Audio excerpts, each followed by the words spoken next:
We will be starting this hearing in a few moments. The hearing examiner will be joining. We just finished our previous hearing a few minutes late, so I apologize for that, but we will be starting this one in just a moment.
Mr. Burke, are we ready on this one as well?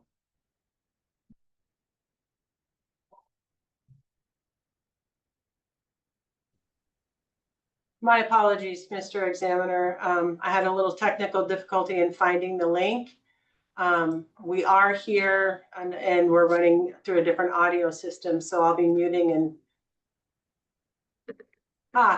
starting video, and I will be muting and unmuting through Zoom itself. So forgive me if I'm a little slow on getting it all together. Okay, and Ms. Merriman, if any of that requires me to be particularly sensitive to how things are done, just alert me so that I do it as best as I can for your benefit. So we are of record, correct? Yes, we are. So good afternoon, Mark Meyer, the hearing examiner, conducting the second of two public hearings this afternoon. This one is referenced as Tumwater Boulevard Townhome Condominiums. It bears the city's numbers TUM-25-0680 and TUM-25-0683. The applicant seeks planned unit development and binding site plan approval for the development of 24 townhomes within property zone single-family medium density. In advance of today's hearing, I have received the staff report, again authored by Mr. Baruch, who is present. I reviewed that report as well as the many documents that are attached to that report, including a number of technical reports supporting the application, all of which I have reviewed carefully in advance of today's hearing. And a little bit of public comment, not much, except several comments received today from Ms. Blessing, 3 in number, I believe. And I did receive those earlier today, all of which I read in advance of today's hearing. So the purpose of this hearing, like the one just moments ago, is to first hear from city staff. That would be Mr. Baruch again, followed then by an opportunity for the applicant to add or subtract from what the city is recommending. And once those two presentations have been made, to allow public testimony. And again, it's unclear if there are members of the public present. We'll find out. It's possible to appear in two different ways. This is a hybrid hearing in which opportunity to testify can take place at the city facilities, or those who wish can testify remotely. And we'll be certain that we inquire as to both before we're completed, to make certain that anyone wishing to be heard has been given that opportunity. So we'll begin with the testimony of Mr. Baruch. All those who do testify today will do so under oath, including city staff. So Mr. Baruch, do you swear or affirm to tell the truth, the whole truth, and nothing but the truth? I do. Go ahead. Thank you, Mr. Examiner. We do have members of the public, both in person and online, just to let you know in advance of starting my presentation. My name is Alex Brew, and I'm a senior planner with the city of Tumwater. Before you this evening is a request to approve a planning development and preliminary binding site plan to construct 24 townhome condominium units on 2 parcels totaling 10.65 acres. The property is located at 715 Dennis Street Southeast and 934 Tumwater Boulevard Southeast, and is zoned multifamily medium density and single family medium density with airport overlay. Did I say that? Single family medium density and single family medium density with airport overlay. Just wanted to make sure I got that across correct. Townhomes are an allowed use within a planned unit development.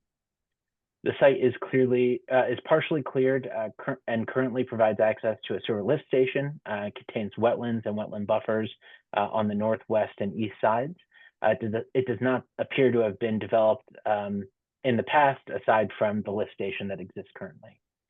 Surrounding properties are residential and light industrial in character. As a part of this project, the applicant will be required to construct frontage improvements, internal public street, stormwater facilities, and provide active and passive open space. The land use application was submitted on June 25th and deemed complete on June 23rd. In June 2025 and deemed complete on June 23rd. A notice of application with optional SEPA determination was issued on June 27th. During the public comment period, the Squaxin Island Tribe and Department of Archaeology and Historic Preservation requested a cultural resource study due to the high likelihood of cultural resources being found on site. The Department of Ecology also provided comments on water quality and construction practices. These comments have been addressed through conditions of approval, including the requirement for a cultural resource study prior to any land disturbance. Transportation review found that trips from the development will impact the Tumwater Boulevard I-5 interchange. Mitigation will occur through either payment of fees or participation in construction of improvements. Environmental review under SEPA resulted in a mitigated determination of non-significance, which was issued on July 25th, 2025.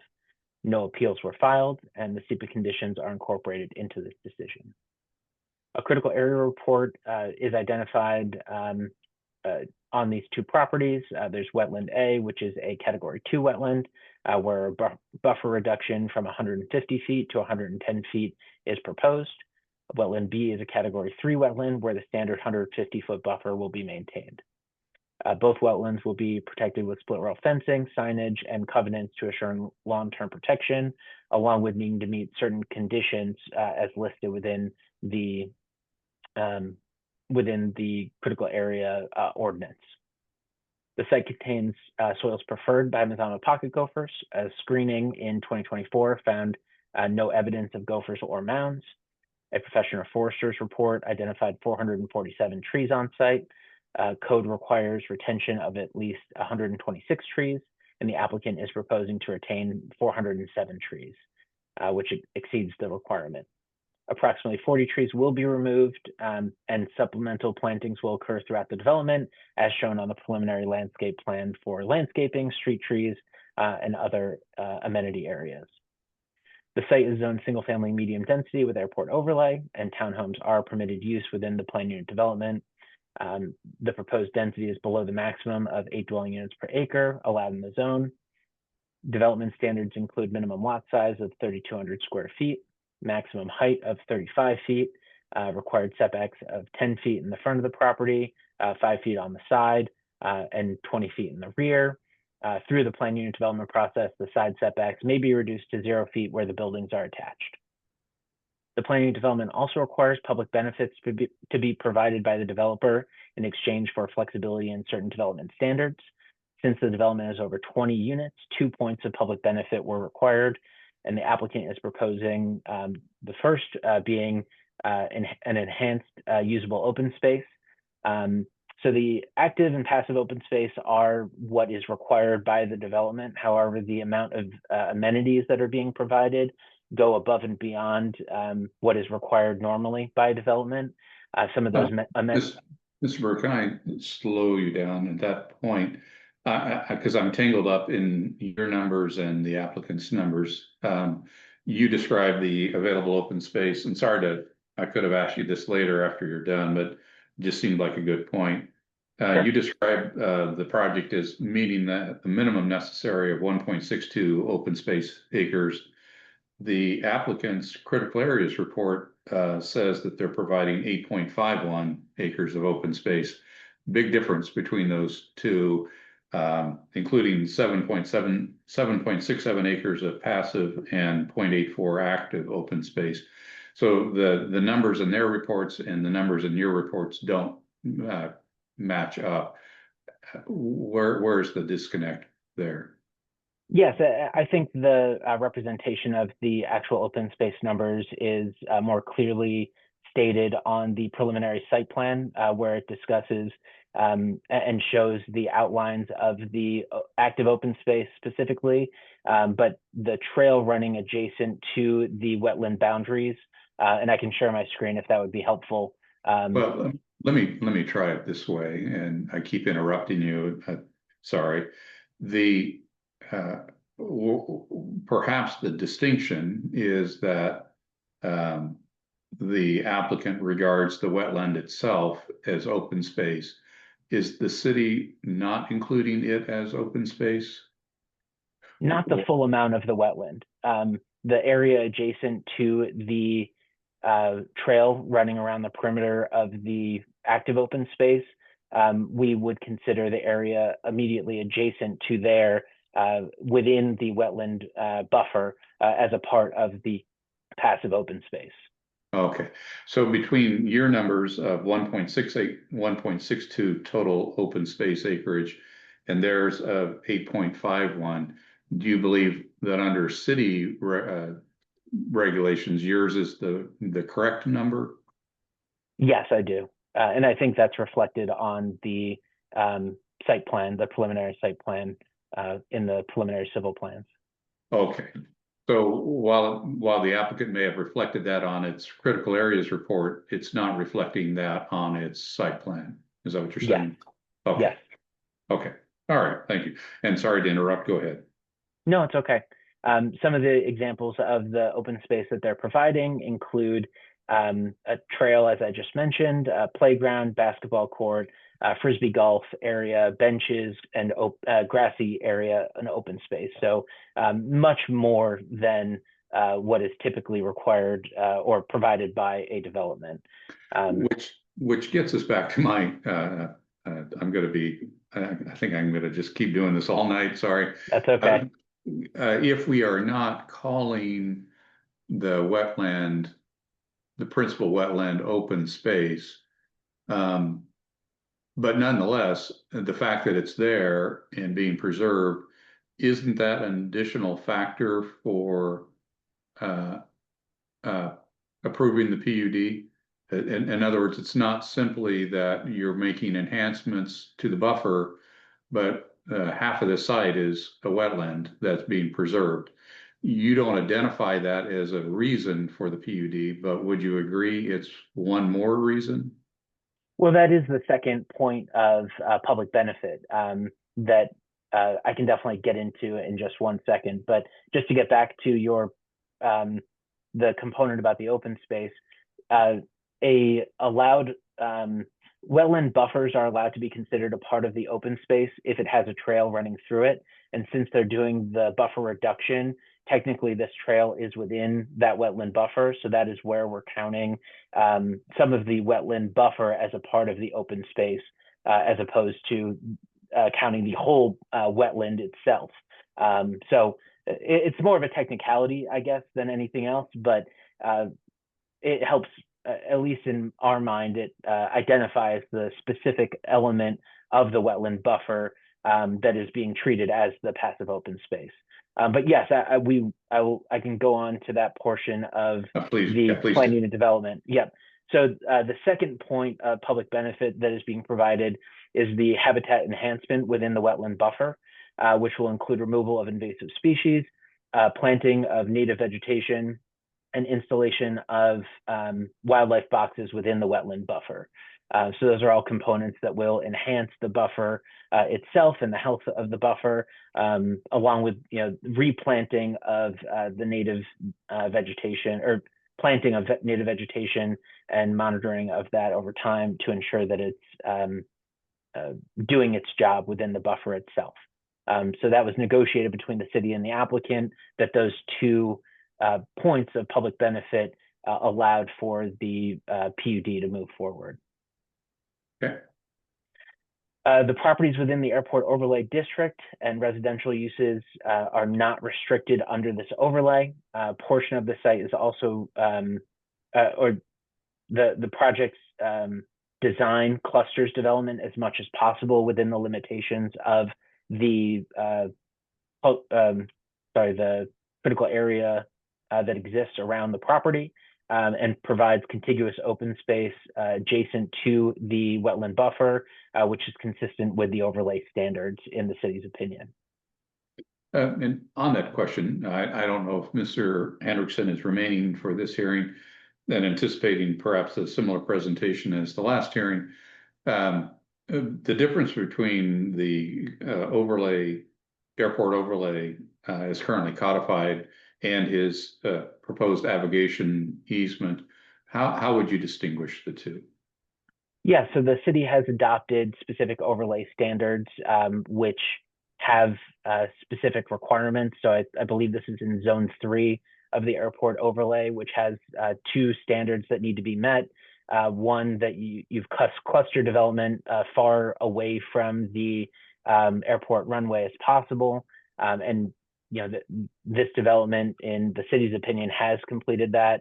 And then the second component is providing contiguous open space where, if in an emergency airplane needed to land, there was an opportunity, to do that on the property. And that is where we're considering, the open space being adjacent to the wetland and wetland buffer currently. Obviously, that is a last case situation that we would ever want to get into. But that is how the city is considering this being compliant with the airport overlay. And Warren and Chris are attendees on this, so I believe they would be making a similar presentation for this hearing as well. All right. Okay. The city has issued a water and sewer availability determination, and there is water and sewer available for this site. Stormwater facilities will comply with the 2022 Tumwater Drainage Design and Erosion Control Manual. Frontage improvements along Tumwater Boulevard will include pavement widening, sidewalks, bike lanes, street trees, lighting, and the internal public road will also be constructed to city standards. And based on this review, staff finds that the planning development and preliminary binding site plan with conditions are consistent with the comprehensive plan, Tumwater Municipal Code, development standards, and city policies. And staff recommends approval subject to those conditions outlined in the staff report. We'd be happy to answer any questions at this time. Thank you. I think several of them I've already gone through, and so the list now is much shorter. And some are just some clarification things. The applicant's critical areas report, wetlands report, says that both wetlands buffers will be reduced, but I don't think it meant that. I can't see where anywhere that the 150-foot buffer of wetland B is actually being reduced. Am I reading the materials correctly? Yes, that is correct. That is how staff reads the critical area report, and looking at the overlapping of those buffers in certain spots. That is correct. Okay, so there's nowhere that you know of where wetland B buffer is being asked to be reduced? That's correct. Okay.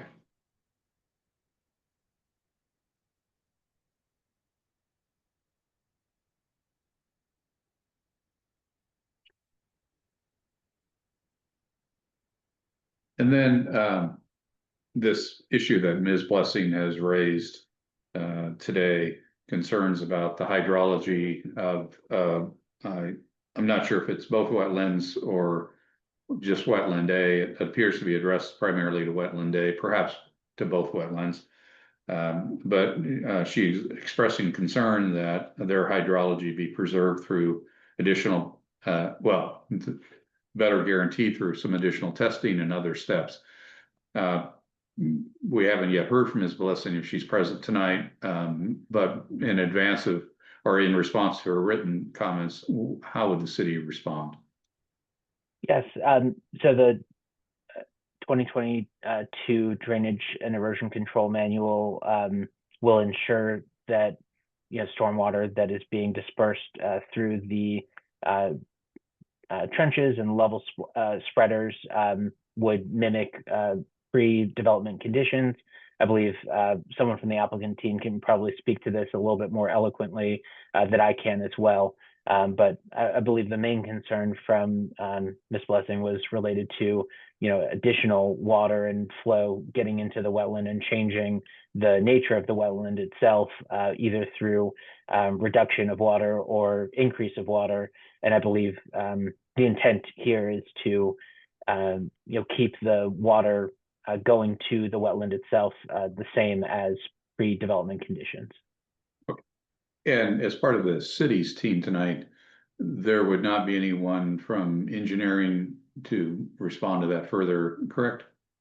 That's correct. We will look at this in further detail during the civil infrastructure plans when we get a full drainage report. I know we've got the preliminary drainage report right now, and there was no concern with the approach at this point, but we would dive into a lot more of the details when reviewing the full drainage report with the civil plans. Okay.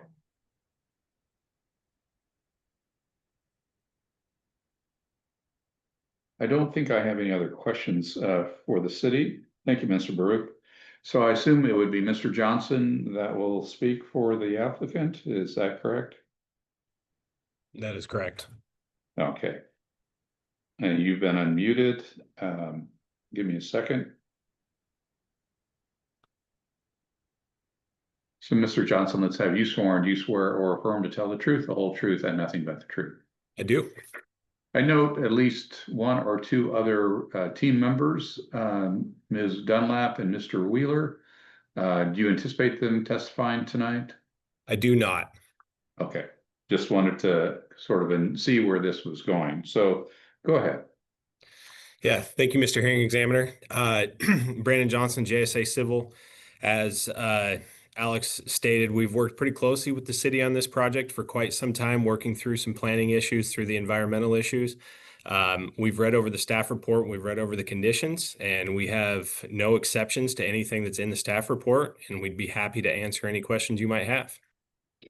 Well, thank you. And that raises the question that's brought by Ms. Blessing in her documents today. And I assume you've had a chance to receive those. So how would you respond to her concerns about the hydrology of the adjoining wetlands?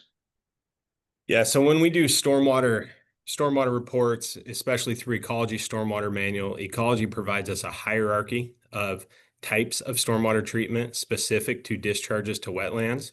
And the type of discharge we're utilizing on this site is what we call full dispersion. And we only get to use full dispersion if we leave more than 65% of our site in its native vegetation. And that is the top on the menu. That is the top use of stormwater. So what we do is we collect the stormwater and we locate multiple different discharge points so that we don't inundate the wetland at any one point with too much water. We let that water naturally disperse through natural vegetation before it hits the wetland. And through those means, That's how we maintain the hydrology and provide the treatment to the stormwater before it gets to the wetland. Okay. So from your perspective, do you feel that this project as condition will maintain the ecology of the wetland and its functions and values? We do. We believe it will do that, and we meet all the necessities and requirements of the Ecology Stormwater Manual. Okay.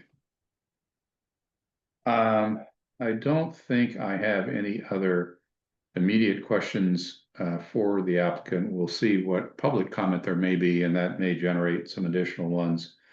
Thank you. We'll consider that the applicant's presentation.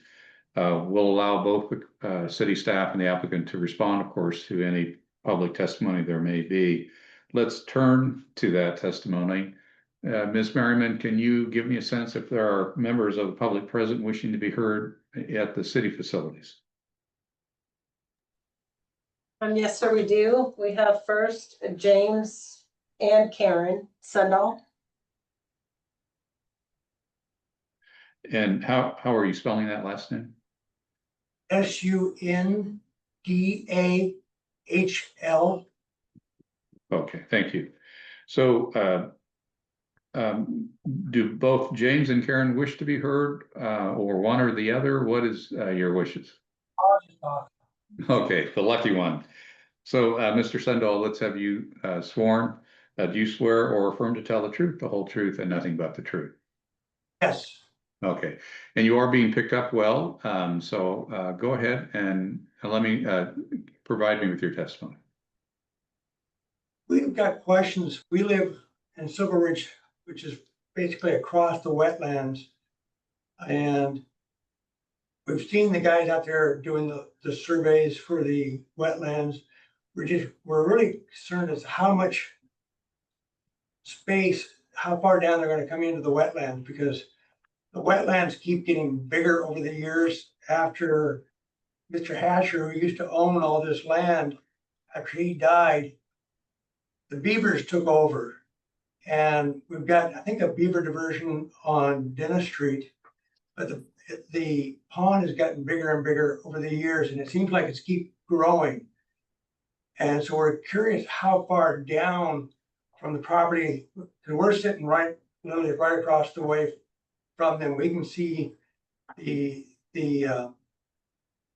city's easement there where they've got their pump station. We can see that from our deck. But we're just curious how far down they're going to come into the wetlands. Because we're not quite, it does not real clear to us at least exactly where that is and how much waters are going to be coming down. Because we have three ponds, water retention ponds now that we have to have the whole neighborhood drain into. So, and as far as I know, it's just, there is no actual drainage out. It just settles into the land when we're from our subdivision. So there is no actual direct drainage into the wetlands themselves. So we're not quite sure if that's going to be the same there. And like I said, we're just curious how many trees. We've got a good buffer there right now. What we're thinking is we're going to take out a lot of this buffer that's there right now between the wetlands and the city. And like Tumwater Boulevard, there's trees over the years have really grown. Okay. Let me stop you there, Mr. Sundahl, and simply. Thank you. I'll let you say more in a minute, but I wanted to address that question first. So, Mr. Johnson, let's turn back to you. You've heard Mr. Sundahl's concerns as a nearby neighbor. How would you respond to those concerns? Yeah, simply put, we will not be in the wetland, and the wetland itself was flagged. So that would take into account all of, if 5 years ago, 10 years ago, there was some beaver activity that maybe made that wetland a little bit larger, our wetland report would take that into account, and the outer exterior of that wetland has been flagged.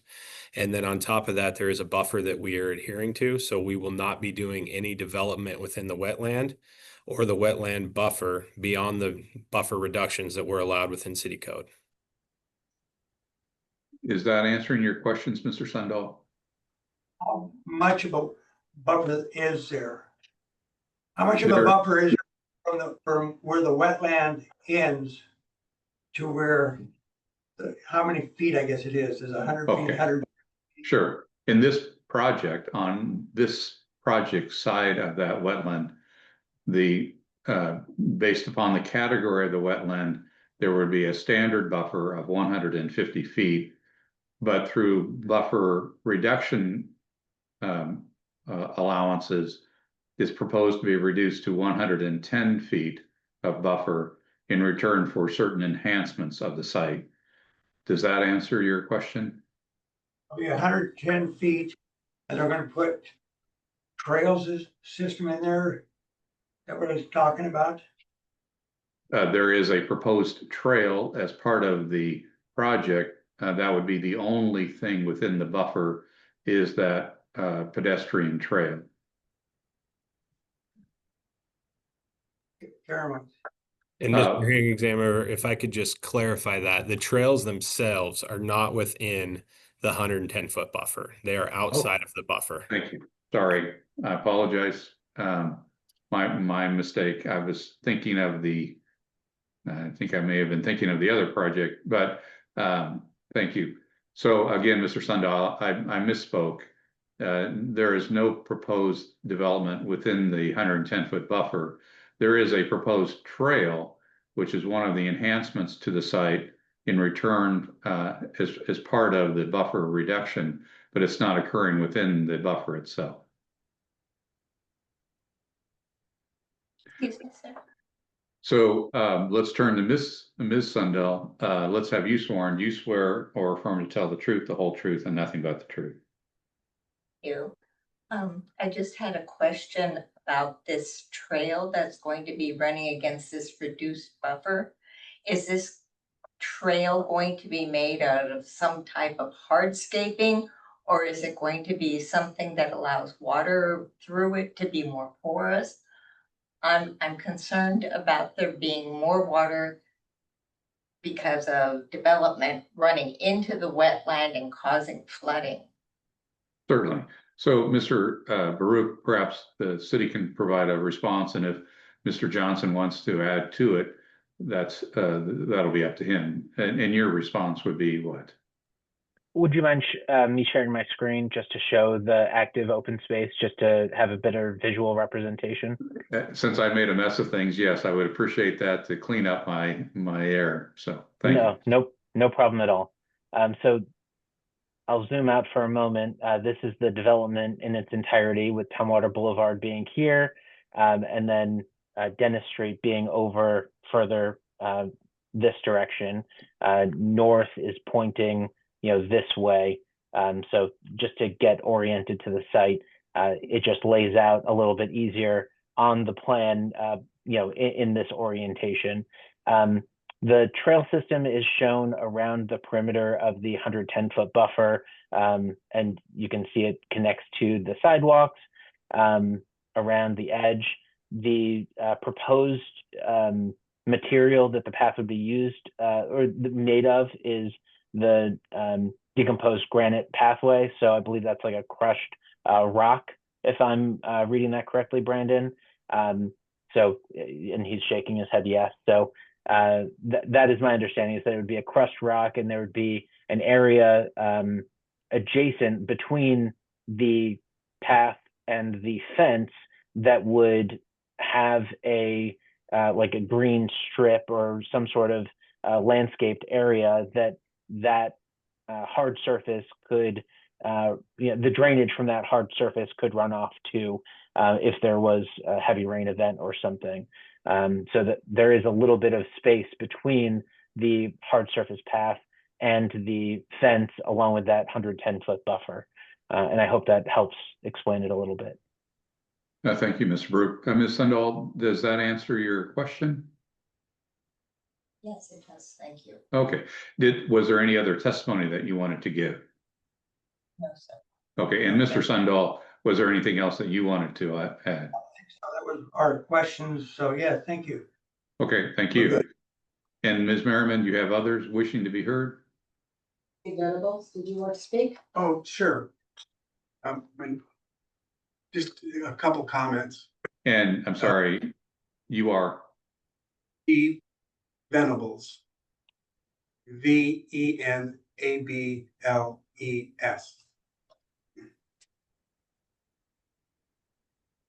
okay. And so Mr. Venables, go ahead. Thank you. First of all, I wanted to say I have no objection to this project going in. I have a piece of property just west of this project. And so anyway, there's this, I think it's a positive thing. It's a good thing for the community. And but I did have a question as what kind of fencing will be around the development? Sure. And I'll ask Mr. Brook to respond and perhaps pull up the plans again.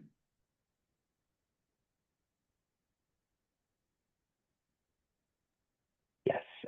So there will be split rail fencing along the wetland buffer. That's the fencing that's identified with the X's around the wetland buffer. And then it appears that there will be a fence, a 72-inch tall cedar fence in other areas of the site with the circle and dashed marks here, and then as shown here as well. In addition, between the residential development and the industrial property, there is a required site obscuring landscaping that is required, which is a 10-foot buffer with evergreen trees and some fencing just to provide some additional buffering between the land uses. And the intention from the development is to utilize some of the existing mature landscaping to utilize, the existing maturity of that landscaping for that buffer, and then fill in spots along the perimeter of the property where it may need to be augmented or added to. Mr. Brook, might you also pull up the forestry report and the retained trees map? Yeah, I can pull up the preliminary landscape plan too, which I think shows a lot of what you are interested in. I hope does this help a little bit? And I can explain this a tiny bit if that would be helpful. Sure, go ahead. Yep. So these areas are already pretty well forested and dense, tree canopy currently. So it appears that the applicant is proposing to leave this in place and not clear the entire site. There will have to be some selective clearings, obviously, throughout the site for the development itself to grade and everything. But there are some anticipated landscaping, for example, around the active open space over here. They're leaving some of the existing trees, but then supplementing with additional, and then similar down here as well. Great, thank you. Anything else, Mr. Venables? No, thank you. Thank you. So that appears to be all those who are present at the city's facilities. We'll turn then to those who may appear remotely. And so turning to you, Mr. Brook, do you show who may be appearing remotely? Yes. There are some members of the public that just have initials on here, so I'll pull them up first, and then we can go down the list if that's helpful. Please. Yeah. So BN is the first speaker. If you'd like to make testimony. I don't have any comments. Thank you. Okay. Thank you. Next is Joanne Blessing Earl. Would you like to make public comment? Can you hear me? I can hear you.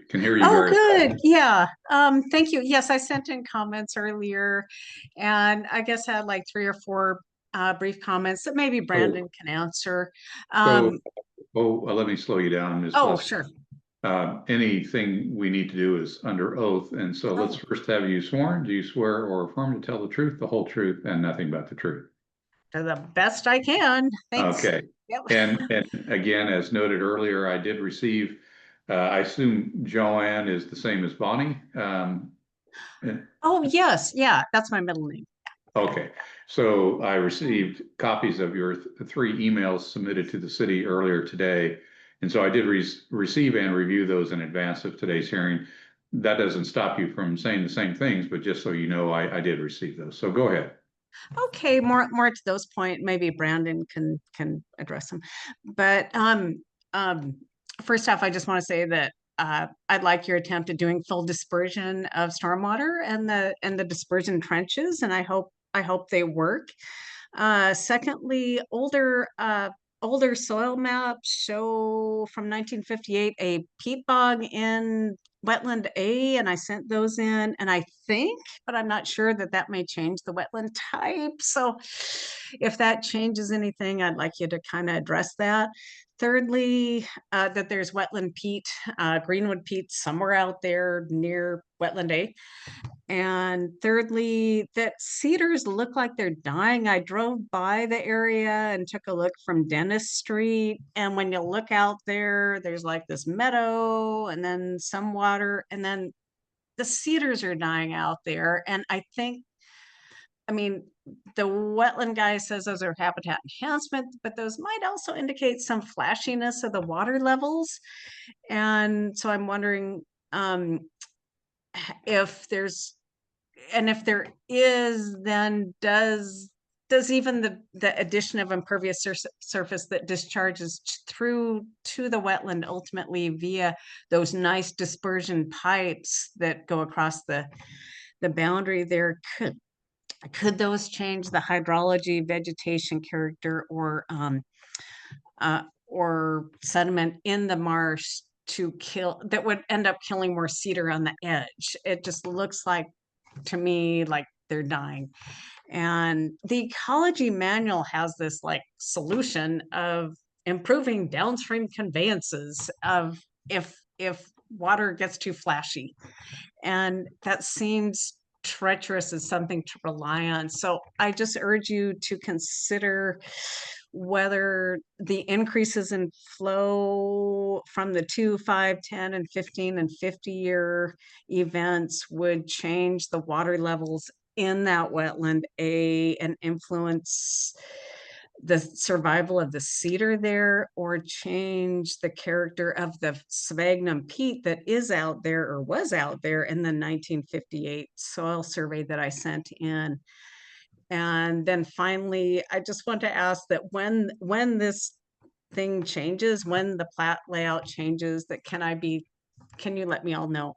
I really appreciate, first off, that there's no stormwater ponds, okay, because those can form ecological traps for all sorts of wildlife. But at the same time, kind of concerned about the wetland there because it's so very close. And the people I spoke with that kind of live near Dennis, they really like looking out there to this meadow when there's not much invading cattail and stuff, and there's a lot of birds, but they see the wetland changing and they like the birds and they like the view of that wetland as it is. And they're hoping it doesn't change too much. And one thing I'm seeing, like in so many places in Thurston County and maybe other places, is just like places that were emergent meadow, kind of shallow, nice wetland, are getting like weirdly either super dry or super deep. And that changes a wetland function from something that functions as a normal wetland, that's something that doesn't. And that sort of change can happen not only from runoff that might be controlled here, but I want you to be careful, but also from like subsidence and oxidation and like of the organic matter in the wetland, in the substance of the wetland itself. And if you've got peat there or muck there, it's organic. The sediment there is organic. And I just like, it shouldn't oxidize. It shouldn't go out to the atmosphere. It should kind of stay there.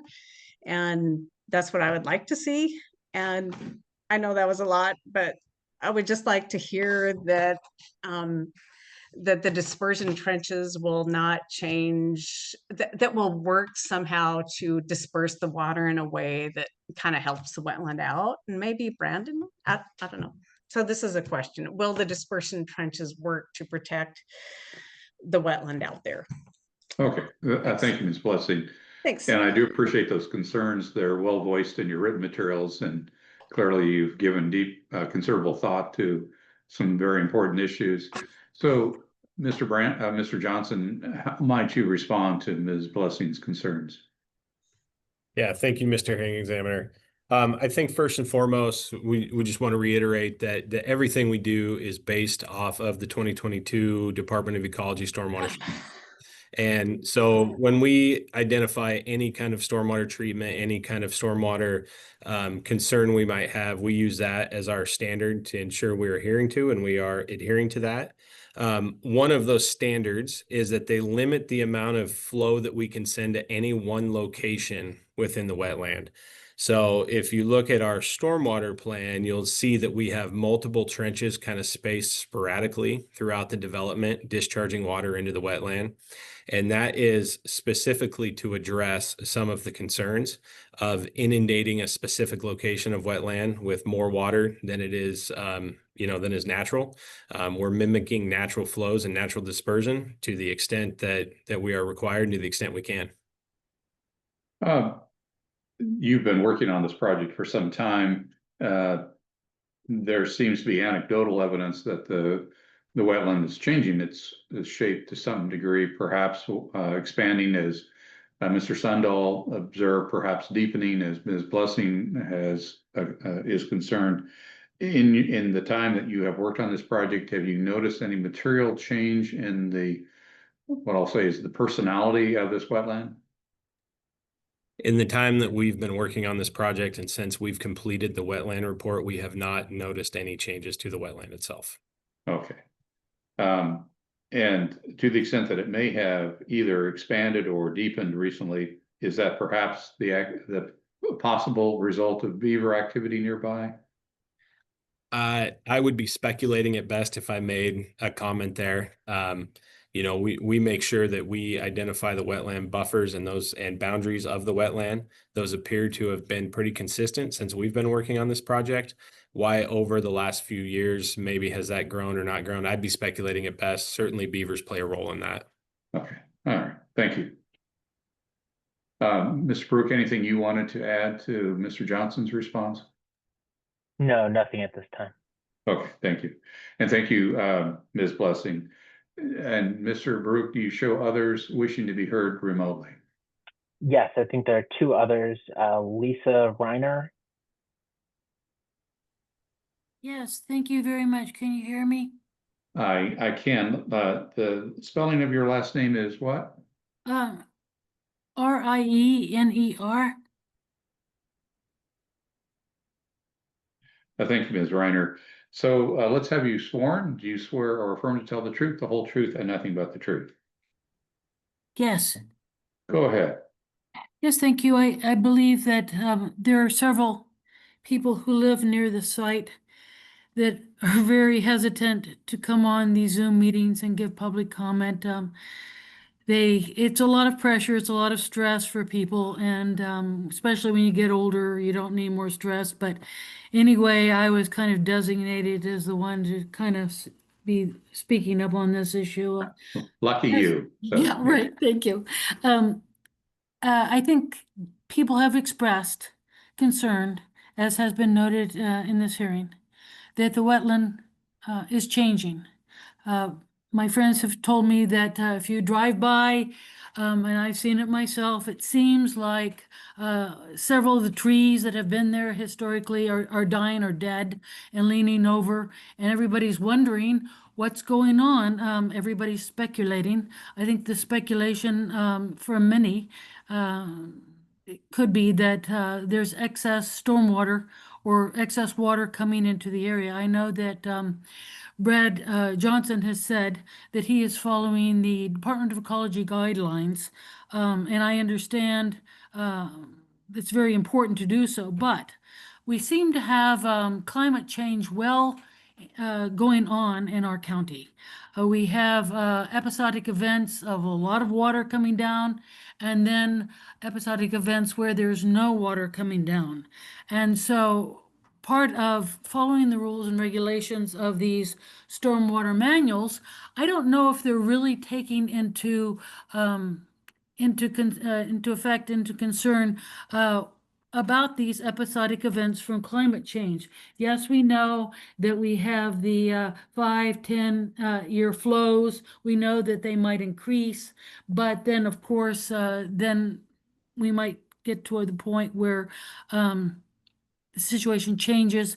I've heard my neighbors say that essentially this issue about the beaver perhaps is not true, is not correct, that it's a matter of more water coming into the area and basically killing off the trees, changing the habitat of this area.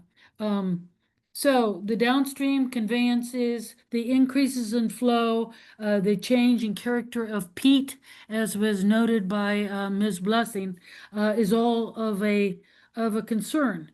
I know that this site, as was noted in the presentation, is near the Tumwater Airport. I know there has been a lot of discussion in our committees and in our groups about the airport site and basically the habitat conservation plan that is still being put together by the Washington State Fish and Wildlife because of the soils. I was going to ask, was there a habitat conservation plan put together or done remotely for certain sections of this parcel in question because of the soil content that the gophers seem to like so much? And then my last comment is that essentially, you know, we here in Thurston County feel like we are being inundated with this development. We see our wetlands being changed before our eyes. We realize the habitat for the birds and the other critters is changing rapidly.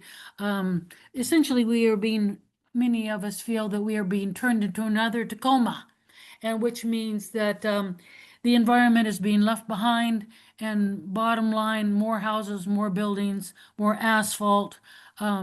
And we're concerned about this change, so that's why we're bringing up these concerns, these questions. Thank you very much. Thank you. And Mr. Brook, do you show others? Warren Henderson is the last. Okay, so Mr. Henderson, although you were sworn once tonight, you need to be sworn again. Yes, Do you swear or affirm to tell the truth, the whole truth, and nothing but the truth? I do. Go ahead. Thank you, Mr. Hearing Examiner. And although I realize that some of my comments may have some repetition with regard to the Henderson 94 hearing earlier this afternoon, for the benefit of Mr. Johnson, I do want to repeat some of those so he's well aware of the comments I'm going to make because for his information. Mr. Johnson, please note, much as I reached out to Mr. Carlson on the Henderson proposal, I did speak with Ms. Whitney Dunlap earlier today to let her know that I would be testifying with regard to this development here this evening. Also at the outset, if I can, Mr. Hearing Examiner, I do want to emphasize the important personal and professional relationship that the Port of Olympia has with the city of Tumwater staff. Alex Baruch and Tammy Merriman have just been absolutely tremendous to deal with.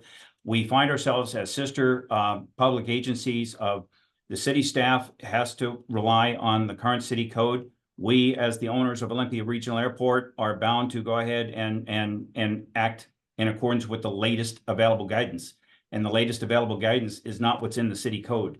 And so we recognize that there's an inherent conflict, but the professional relationship needs to be, commended, quite honestly. And I did want to point that out. With regard to this particular development, there are a few things that are similar, but also considerably differ from the Henderson 94 development. Again, the Tumwater Municipal Code 18.32 is the airport overlay zone. In this particular case, this development does encroach on the current city's code, as Mr. Brook testified earlier, on Zone 3. The WSDOT aviation compatible land use guidelines were put into place in January of 2011. The current city code was put into place in 2004. This particular area encroaches for this particular runway length at Olympia Regional Airport on both Zone 3 and Zone 6. And and as you are probably well aware, Mr. Herring, there are two different lots involved in this particular development, specifically parcel 793-000-1100. That's the westernmost lot, and then 793-000-1200 is the eastern lot. And the two lots together comprise the development.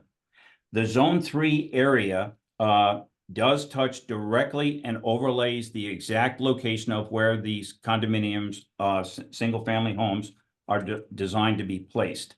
About 3/4 of the combined lots are in Zone 6, which again, I recognize is outside the city code, but approximately 1/4 to perhaps 30% does lie within Zone 3. And that's where the problem lies.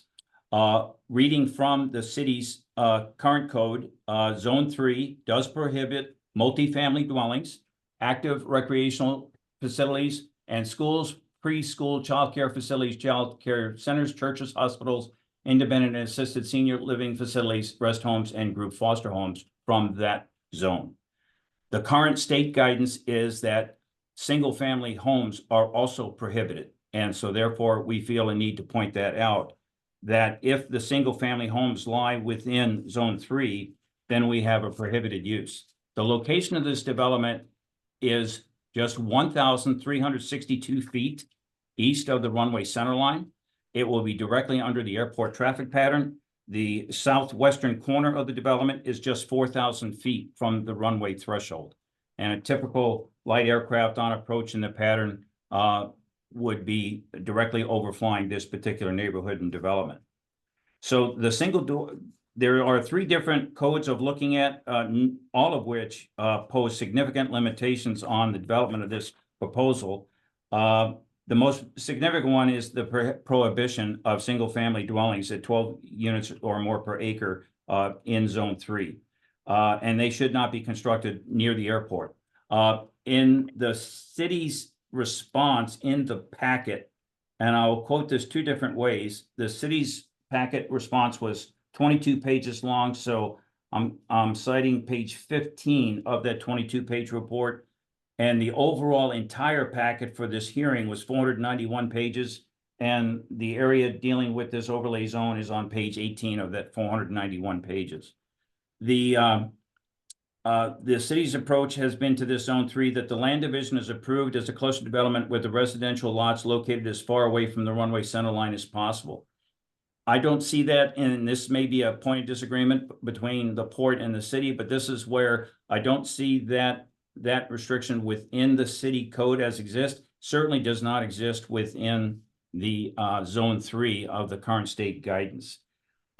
Because of the development lot and given the substantial amount of room that this development lies in within the 2 parcels, the development within Zone 3 could have been completely avoided and could have been placed outside of Zone 3 entirely if the plat had been developed a little bit differently. However, let me stop you there, Mr. Yes. Henderson. The rest of the plat's wetland. How does this get developed? Well, but that's where you now have the conflict, and which is exactly where I was going to lead. If it had been left out of Zone 3, now you have an environmental wetland constraint against one of aviation safety. And so that is a built-in conflict, and it's a question of, which do we choose to prefer and prioritize? So we have an aviation safety component, based upon the Zone 3 on state guidance. Again, admittedly, the code differs a little bit from what the city has versus current state guidance, but we do want to point out this conflict that we're essentially compromising aviation safety in accordance with current state guidelines as a result of environmental protection of the wetland. And that conflict just needs to be highlighted and pointed out, as we go forward. Ultimately, the navigation easement, again, just simply because of its close proximity to the airport, would provide components of establishing an airspace easement over the property in perpetuity. The point is, of course, to keep it free and clear of obstructions and cause to be lighted if required, with no hindrance to air traffic, and to advise the current owners and successors and assigns of anything that's associated with operating an aircraft at Olympia Regional Airport. But the Zone 3 does pose a greater concern to us on the aviation side of things in light of the environmental constraints. So this one has raised our attention level even more so than the Henderson 94 hearing that we had earlier today. Okay, anything else, Mr. Hendrickson? No, not at all. Thank you for your time. Chris Pelini may still be online. I'm not sure if he is, in case he has anything else to add, or if I misspoke or said anything that he'd like to correct. Okay, you appear to be reading from materials again, Mr. Hendrickson. Is that the case? Not reading. I actually had just a couple of talking points, bullet points on a little PowerPoint slide, so I was kind of referring to those as a reference. I will again submit all of these as a written documentation for your benefit and review, along with a detailed written letter with regard to the points that I just tried to make verbally. Oh, well, okay. A letter needs to come right now. Yes. I'm not holding the record open. If you have something that you're prepared to present promptly, I'll consider it, as well as any documents that you were referring to. But I'm not keeping the record open for additional public comment. So yes, if whatever you submit immediately to the city, I'll certainly consider before rendering any final decision. And so getting back to Mr. Baruch, are there any others who appear to be wanting to be heard? No, unless Chris wanted to speak, but I think that I just wanted to give him an opportunity in case he wanted to speak. I think Mr. Hendrickson asked him the same question, and I thought he heard that he said he did not, if I heard correctly. That is correct. Okay, thank you. Perfect. I just wanted to confirm that. Thanks. So the record will reflect that we've completed the public comments.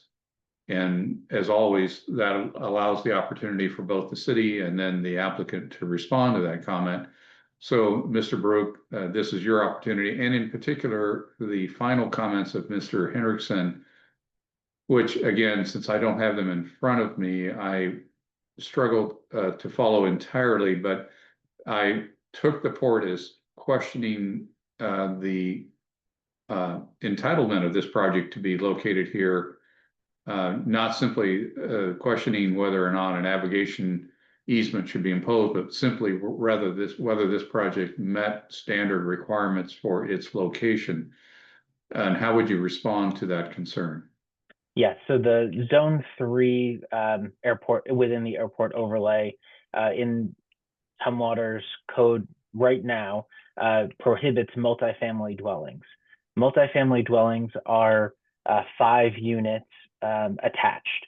That's how it's defined within city's code. So we did not consider these multifamily dwellings, and therefore could move forward with the proposed development. My understanding of our airport overlay is that there were those other 2 requirements that would need to be met, which I've already detailed out a little bit, as far as like the development standards within the residential zone, or within the residential standards, residential development standards within Zone 3. And I think I've already touched on that within my presentation, so I don't want to reiterate, but does that get to the question? Yes, it does. Thank you. Okay. And in general to public comment, are there any additional overarching responses you wish to make? No additional comments at this time. Okay. And Mr. Johnson, on behalf of the applicant, any final response to public testimony? Not at this time. I think we've addressed everything we're asked of, and we're happy to move forward. Okay.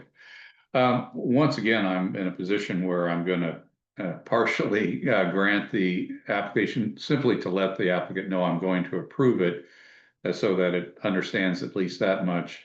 I once again would treat this request by the port no differently than the other, which is to take a close look at the materials being presented to decide whether or not any additional conditions are imposed beyond those recommended by city staff. I should separately comment that I have given careful consideration to Ms. Blessing's concerns and others' concerns about wetland. I always share those concerns, but I find myself hamstrung in imposing additional wetland restrictions over and above what the manual imposes. I don't know that I have a good mechanism for doing that, and to try to add to those could lead to great mischief, and that hence why they are universally relied upon as the common and universally applied standards, so that everybody understands exactly what is expected, which is both beneficial to the applicant, beneficial to city staff, and intended to be beneficial to the environment. And so I certainly hope that those manual standards are beneficial to the environment in this application. I am, of course, conditioning development on compliance with the manual, which I believe is the most I can do to ensure the ecology of this adjoining wetland. So again, I will take into consideration Mr. Hendrickson's materials relative to this application as well as the previous one to decide what, if any, additional conditions I may be imposed. But otherwise, I am approving the site or the plan unit development as recommended without any additional conditions of my own, other than that question regarding the airport. So if I can receive that promptly, I will then render my decision as quickly as I can and have a written decision back to the city and to the applicant as soon as possible. Any last questions about that? Mr. Baruch? None at this time. I will forward along any exhibits I receive as soon as I receive them. Okay, and Mr. Johnson? None at this time. All right, thank you. With that, I want to thank everyone for their attendance and participation tonight, and we are adjourned. Thanks. Thank you. Have a good evening.